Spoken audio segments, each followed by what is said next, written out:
Hey, so today we're gonna talk about 3 simple, easy tips you can do to make your in-ear sound better. So 3 tips right now. Here we go.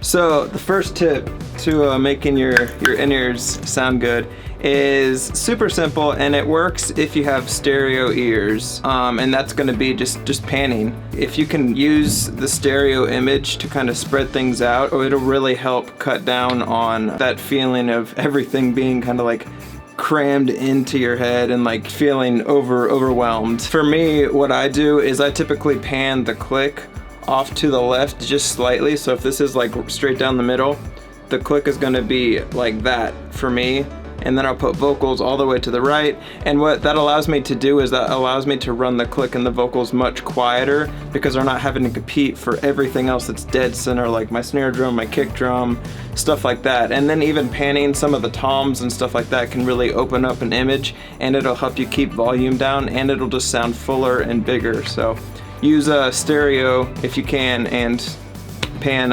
everything and get everything sitting nicely.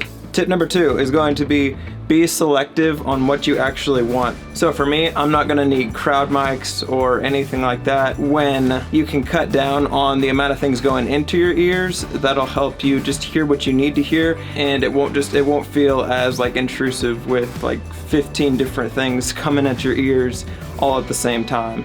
And the last tip is going to be use like EQ to kind of carve out different sections and stuff like that, so that everything can sit nicely. So for a kick drum, I'm not gonna need all the mid-range in the kick drum. For a live mix, I'm just gonna need the lows and the highs, and I'll kind of show you right now what I do with an EQ on this P16. And this is just a standard P16. I'm just gonna use these knobs to EQ it.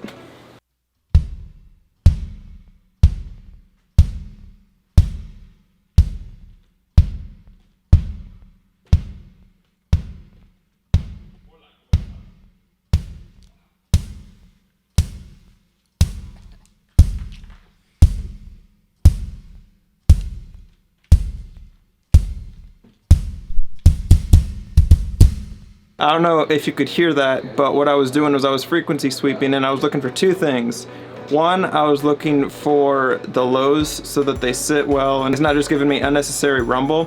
And then 2 is gonna be, I want the click of the beater so it can cut through the mix, so I'm gonna boost the highs but find that sweet spot where that click of the beater is actually at. That's all I have for you guys today. Hopefully that helped. If it did, go ahead and leave a comment down below and hit the like button. That'll help me out and the algorithm and everything else. And hit the subscribe button too if you want to stay up to date on everything that I post on this channel. And with that, I will see you guys in the next video. Bye guys.